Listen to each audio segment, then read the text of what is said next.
Epístola de Tito, no capítulo 2. É bem pequenininho, fica depois de Timóteo e antes de Filemão. Tito, capítulo 2. Lemos com a ajuda de Deus e a guia do Espírito Santo a partir do verso 1. Amém. Tu, porém, fala o que convém à sã doutrina. Os velhos que sejam sóbrios, graves, prudentes, sãos na fé, no amor e na paciência. As mulheres idosas, semelhantemente, que sejam sérias no seu viver, como convém às santas, não caluniadoras, não dadas a muito vinho, mestras no bem. Para que ensinem as mulheres novas a serem prudentes e amarem seus maridos e amarem seus filhos, a serem moderadas, castas, boas donas de casa, sujeitas a seu marido, a fim de que a palavra de Deus não seja blasfemada. Exorta semelhantemente os jovens a que sejam moderados. Em tudo, te dá por exemplo de boas obras. Na doutrina, mostra incorrupção, gravidade, sinceridade, linguagem sã e irrepreensível, para que o adversário se envergonhe, não tendo nenhum mal que dizer de nós. Exorta os servos a que se sujeitem a seu Senhor e em tudo agradem, não contradizendo, não defraudando, antes mostrando toda a boa lealdade, para que em tudo sejam ornamento da doutrina de Deus, nosso Salvador. Porque a graça de Deus se há manifestado, trazendo salvação a todos os homens, ensinando-nos que, renunciando à impiedade e às concupiscências mundanas, vivamos neste presente século sóbria, justa e piamente, aguardando a bem-aventurada esperança e o aparecimento da glória do grande Deus e nosso Senhor Jesus Cristo, a qual se deu a si mesmo por nós, para nos remir de toda iniquidade e purificar para si um povo seu, especial, zeloso e de boas obras. Fala disto e exorta e repreende com toda a autoridade. Ninguém te despreze. Amém. Amém. Glória a Deus. Querida igreja, querida irmandade, palavra que o Senhor tem nos despertado nessa manhã. Paulo escrevendo a partir de uma prisão a Tito. Tito era um companheiro do apóstolo Paulo. Era um companheiro sóbrio, mais velho, mais pesado.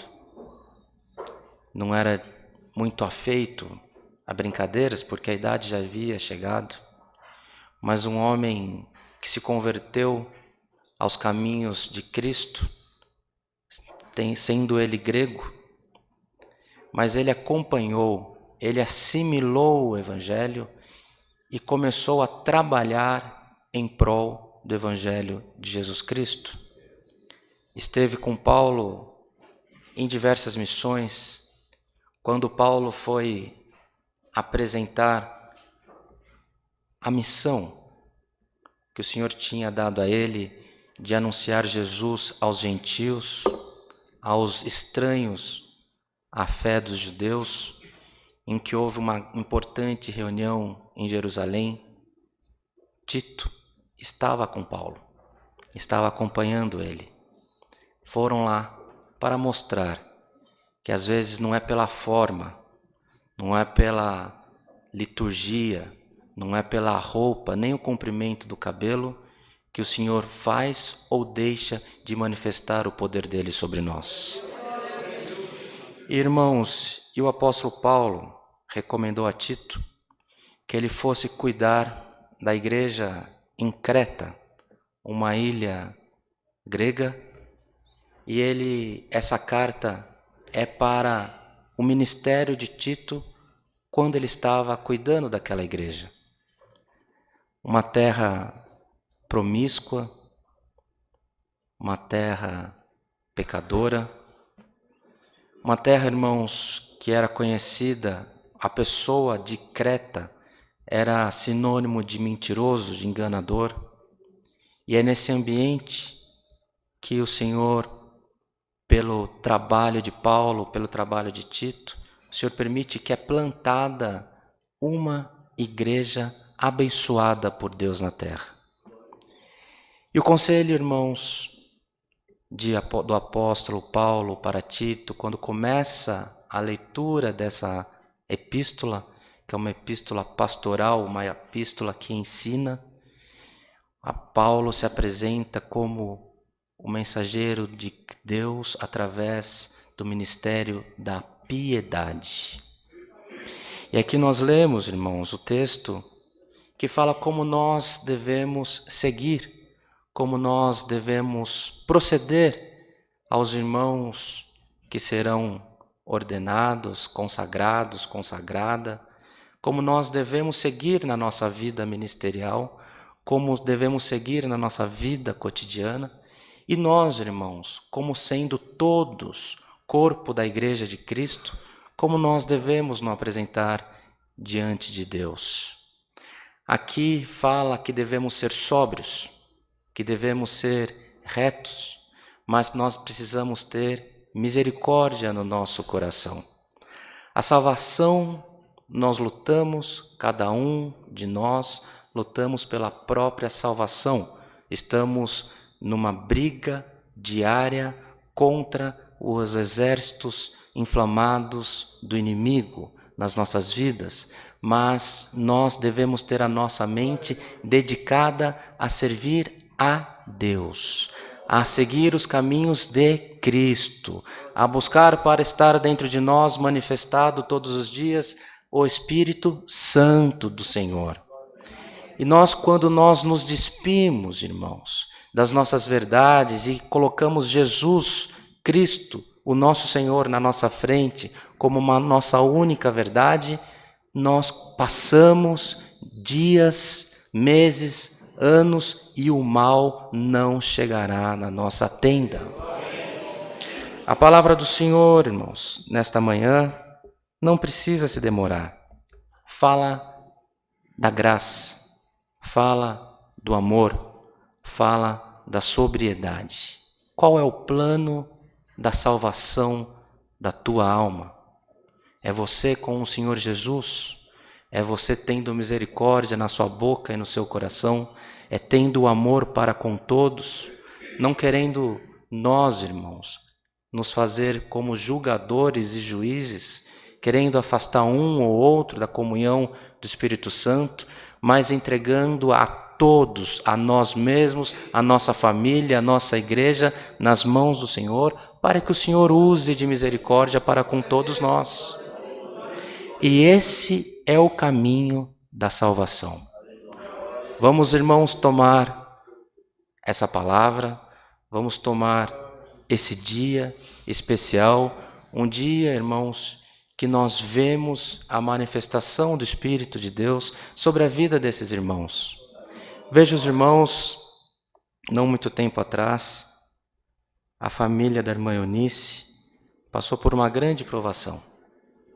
A irmã Nilda, que o Senhor veio a recolher, ela ficou enferma, congregou com nós num dia, num culto de domingo, e no outro dia começou a se passar mal, não é isso? A família está aqui, a irmã Nilda começou a passar mal, foi internada, e dali começou a ter quadros muito difíceis na saúde dela.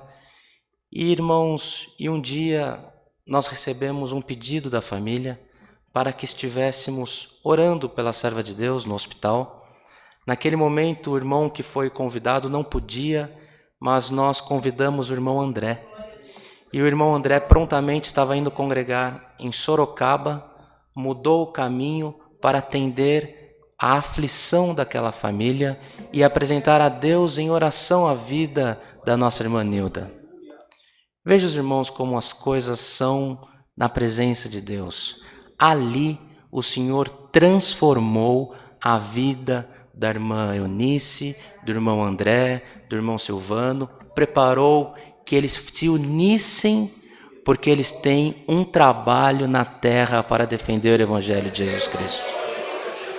Ali começou, não é isso, irmão André? Ali começou uma célula na casa do irmão Silvano, que eu já vinha fazendo, se reunindo em oração pela causa da irmã Eunice, da irmã Zilda, a irmã Nilda. A irmã já descansa no Senhor, mas o cheiro do evangelho, o cheiro do que exala, do perfume do testemunho da serva de Deus, está manifestando obras hoje nessa congregação. Então, irmão, siga o teu caminho por Jesus Cristo. Siga o teu caminho pelo Evangelho de Jesus Cristo.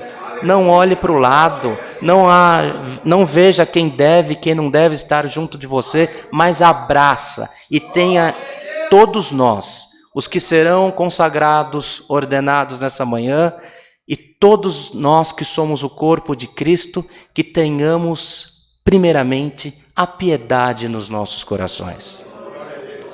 Nós não sabemos, irmãos, como vai ser o dia da nossa exaltação. Nós não sabemos nem onde está a nossa exaltação. Muito menos ainda sabemos onde chegaremos. Então nós precisamos ter na nossa vida o despreendimento para crer em Jesus Cristo. E devemos fazer a nossa parte hoje. Seja crente hoje. Renuncie aos espíritos contrários hoje na sua vida. Essa semana o Senhor permitiu que eu me deparasse com uma situação de uma exaustão completa depois de uma viagem. E eu não conseguia me concentrar, eu tive que sair do trabalho, porque eu estava exausto, não dava para trabalhar aquele dia. Eu tinha passado uma noite em claro. E eu fui ouvir uns conselhos de um curso. E conheci, irmãos, a história de um homem, um cristão, de 80 e tantos anos, 84, 85 anos, que está gozando de plena saúde. E ele falava no curso, naquela palestra que ele estava dando, que ele cresceu, trabalhava com o pai dele, e o sonho dele era ser professor. E ele queria ser o melhor professor que tivesse. Ele queria se formar em economia e o sonho dele era ministrar. E ele se preparando para aquela paixão que ele tinha, ele encontrou uma oportunidade. E ao invés dele caminhar para a área da docência, ele passou a caminhar para o lado do empreendedorismo, para ser um empresário. E o Senhor abençoou a vida dele. Ele se tornou o maior empresário, talvez, do Brasil. E ele fez negócios com homens grandes no mundo. E ele fala: o que me despertou foi a paixão de fazer o melhor naquele momento. Eu não imaginava onde alcançaria, o que se abriria na minha vida no futuro. Mas paixão é paixão. Passou uma vida empreendedora e hoje ele é professor. Ele continua um homem de sucesso e pode compartilhar a vida dele, a história dele, com os mais jovens, para que tenham inspiração. Um homem cristão, um homem de família. E assim o Senhor ali me mostrou que, irmãos, não adianta a gente querer queimar a etapa. Hoje, a palavra do Senhor vem na tua vida te convidando a fazer o teu melhor para Jesus Cristo na situação em que você se encontra. O que o Senhor tem para fazer no nosso meio, no meio da tua família, na tua vida, você não consegue alcançar na tua mente. Mas faça hoje, através do teu ministério, através do seu instrumento, através do seu cântico, do seu testemunho. O Senhor Jesus nos convidou, nos instruiu que fôssemos embaixadores dele na terra, não é isso, irmão William? Quando eu sou um embaixador, eu represento ele. Eu represento Jesus Cristo. O irmão Antônio representa Jesus Cristo, as irmãs, todos nós aqui somos embaixadores de Cristo na terra. Para o teu vizinho, para o teu colega de trabalho, para o teu amigo, para aquele que não quer o teu bem, para aqueles que trabalham contra você, eles te olham e falam, mas ele representa Jesus Cristo, eu não consigo contra ele, é Cristo quem te justifica, meu irmão. Então saia dessa congregação nessa manhã consagrado para uma boa obra na terra. Essa é a palavra que o Senhor nos manda. As demais coisas o Senhor nos acrescentará. O Senhor abençoará os nossos termos. E aquilo que você tem de dificuldade, aquilo que é impossível para nós, deixa nas mãos de Deus. Veja só o que aconteceu na vida do irmão André, do irmão Silvano, da irmã Eunice. Num dia de provação, o Senhor preparou um renovo espiritual na vida deles. Que todos nós estamos sendo abençoados, alcançados pela misericórdia do Senhor na terra. Essa é a palavra que o Senhor nos manda. Recebamos ela como vinda de Deus e que por tudo nas nossas vidas o nome de Deus seja sempre louvado. Amém.